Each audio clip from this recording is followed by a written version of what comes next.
Hey guys, welcome to Boxing Squared for boxing news and views from around the internet. The Swedish heavyweight Otto Wallin has emerged with a lot of credit since his loss to Tyson Fury in Las Vegas. He put up a performance that was better than expected, and the stats by CompuBox back up that he had a good night in terms of landed punches. So Wallin's landed punches, the most of tracked fights by CompuBox, over 15 fights for Fury. So we'll get to those stats, and then also to some comments by Dmitry Salita, Wallin's promoter, who is heralding Wallin now as an elite heavyweight. And I think boxing fans will have some differing views on where Wallin actually sits now, because is he an elite heavyweight? Well, I have my view on that, and you will certainly have yours, no doubt. But if we get to the CompuBox stats first, so Wallin's 127 landed punches, most by a Fury opponent in 15 of his fights, tracked by CompuBox. Wilder landed 71, Vladimir Klitschko landed 52. And you can see here, here's a graphic from BT Boxing or BT Sport saying most punches landed over Fury over 12 rounds. And bear in mind, this is 15 tracked fights. So Wallin tops the tree here, 127 punches landed, followed by Derek Chisora, 115, Steve Cunningham, 91, Kevin Johnson, 85, Deontay Wilder, 71, Vladimir Klitschko, 52. And with these sorts of stats, I think context is key, because you can sort of make an argument, as I've seen some sort of fans doing, that Fury was easy to hit and, his defense is gone now. But I think in terms of, if we look at some of these different fights here, like especially the lower ones with Vladimir Klitschko there, Deontay Wilder, Klitschko and Wilder were sort of throwing one-off punches, and Fury was boxing from the outside using his height and his reach. Whereas you look at the top one there, 127 punches by Wallin, we actually saw a lot of, including what was in this graphic. Fury was up close in the phone booth fighting Wallin, and as he sort of said, he couldn't see Wallin out of the right eye because of the cuts that were sustained in the third round. He couldn't really see Wallin that well out of that eye, so he was trying to stay close to him because he couldn't see the punches coming. So that, with that context in mind, and the way that he did adapt in the ring, and I think we did see that, he did fight up close for a majority of the fight. It was more of a sort of brawl at times. Very different performances from the Deontay Wilder and Vladimir Klitschko fights. And obviously, if he's in range and Wallin is able to let his hands go, he's probably going to find the target a bit more. So can we really take too much from these punch stats? Well, I think Otto Wallin had a good night, and even ahead of the cuts, he was finding a home for, his left hand, especially to the body. He was working Tyson Fury's body, and that was a very deliberate ploy and tactic by Otto Wallin. But some of these sort of stats and the numbers, I think with the context, you can kind of explain what happened there. Because I have seen some people trying to make the argument, Wilder landed 71, Klitschko 52, Fury must be shot now because Otto Wallin landed 127. Well, I didn't hear that sort of rhetoric, say Steve Cunningham, 91 punches landed, Kevin Johnson, 85, Derek Chisora, 115. Presumably that is the first Chisora fight, not the rematch. So depending on how you want to look at it and how Fury fought in these different fights, you can kind of cut the statistics any way you want to look at them. But I think with the context of the fight, with the cuts and the way Fury adapted in there, for me, that explains why he got tagged so much, because he was fighting a slightly different style to keep Otto Wallin close.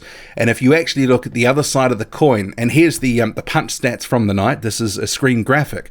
It's not like Tyson Fury wasn't landing a lot of his own work too. So the stats here are actually in Tyson Fury's favor. Maybe not percentage-wise, but in terms of volume, he actually outthrew Otto Wallin overall. And that's why he won the majority of the rounds, especially in the second half of the fight, because he was dominating the fight to some extent. Otto Wallin, though, did put up a credible performance, and I'm not going to take that away from him, because he did. This was a situation where ahead of this fight, as I said in many videos, he was a good heavyweight, but he was unproven. How good was he? We didn't know. I said he was better than Tom Schwartz, and I said he would give Tyson Fury a few things to think about. I was never predicting he would get knocked over in a couple of rounds. Because of his movement, his technical ability, he was always going to give Fury a few issues. And we saw that. He did give Fury a few issues even before the cuts. But where do we actually rate him now in the heavyweight division? ahead of the fight. He was ranked in a couple of sanctioning bodies.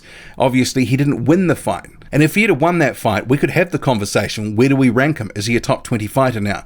But he didn't. But I guess people will say, well, the cut, the fight should have been stopped and Otto Wallin should have got the victory. And I think you can make a case for it with the way and the nastiness of the cut, that maybe it should have been stopped. But in that situation, had it have been stopped in the third round, I think there would have been a chorus of views from fans that Otto Wallin got a soft win and Tyson Fury was robbed and yada, yada, yada. You can just imagine it now. There would have been that sort of rhetoric that would have been floating around. But his promoter now, Dmitry Salita, is now hailing Otto Wallin as an elite heavyweight. So it's the press release says, Dmitry Salita, promoter of the fighter everyone is talking about this morning, Otto Wallin, wishes to congratulate the giant Swede for his unveiling and ascension into elite status in the heavyweight division. So it goes on to say, Otto showed he is undoubtedly a top heavyweight. He landed more punches on Fury than anyone ever has, according to CompuBox. He was relentless and fearless. I'm so proud of him and his incredible performance. Statistics don't lie. Wallin landed 127 total landed punches, were indeed the most ever tracked by a Fury opponent. By comparison, Deontay Wilder landed just 71 against Fury and Vladimir Klitschko only 52. And further down he says, we knew what we had when we signed him, now the world knows. Otto had boxed less than one round in 16 months coming in and still did all that. It was a real-life Rocky moment and he deserves all the praise pouring in. The sky is now the limit for this unstoppable young man. That is Dmitry Salita, Otto Wallin's promoter. And this is the thing now, is the hype about the way he performed actually outstripping the performance? That's the question we have to ask, because ultimately he still lost the fight, and quite comfortably. 116, 112, 117, 111, 118, 110. And the 118, 110 card I think was a bit harsh. My card was 116, 112. I think there was a case where, what was it like? Rounds 1, was it 4, 5, could have been 3, and also 12. I gave him 4 rounds in the fight. But certainly in the second half of the fight, he was fading badly. He didn't actually put up much of a resistance in the second half of the fight until that 12th round when he caught Fury with something, but he was so depleted he wasn't able to finish him off. But he did put up a better than advertised effort. People thought that he was just going to fall down. I thought he might get sort of worn down and stopped by about the 8th round. Ultimately, it was sort of starting to head that way, but he was able to hang in there, and he did show good grit, determination, and he really did do well to stay on his feet. There were times that Tyson Fury almost looked like he got him out of there, but Wallin sort of, he just hung tough, and he put on a good performance to stay on his feet and stay in the fight, and obviously it almost paid off in the 12th, but it didn't quite. So where do we rate this guy? And I've sort of talked about this in recent days with the different videos, but with these stats and with the sort of praise being heaped on him, I mean, there have been some people saying that, he deserves to be considered among the top 10. I think that's going too far. Ultimately, he didn't win the fight. And this is something Frank Warren has touched on. He said in an interview that this fight, does it affect Tyson Fury's standing? And he said, no, it doesn't affect his standing. How can it? He won the fight. He won it with a serious injury. I was concerned when the doctor went to the corner a couple of times, he would stop the fight. Maybe another doctor would have stopped it. The bottom line, Tyson won the fight. He did what he had to do. He hurt him a few times. Wallin was a very credible opponent. And that's the thing. I think Wallin has proved that he does belong in the conversation as a contender, but does he deserve to be considered among the elite heavyweights?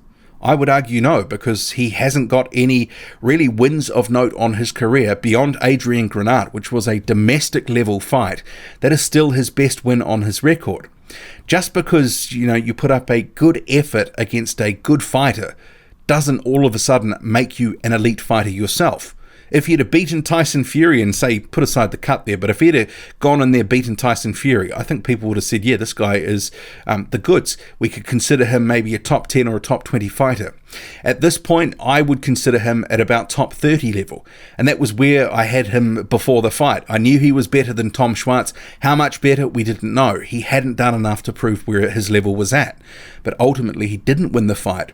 And he didn't win most of the rounds. There were a few good moments, and his game plan worked in spots. But ultimately, it was not enough. And I know some people might think I'm being a little bit harsh on him here, but, the reality is he came up short. It was a good effort, but he came up short. And you consider all these other guys that have fought top heavyweights. I think of a guy like Carlos Takam against Anthony Joshua. He lost most of those rounds and ultimately got stopped controversially in the 10th round of that fight.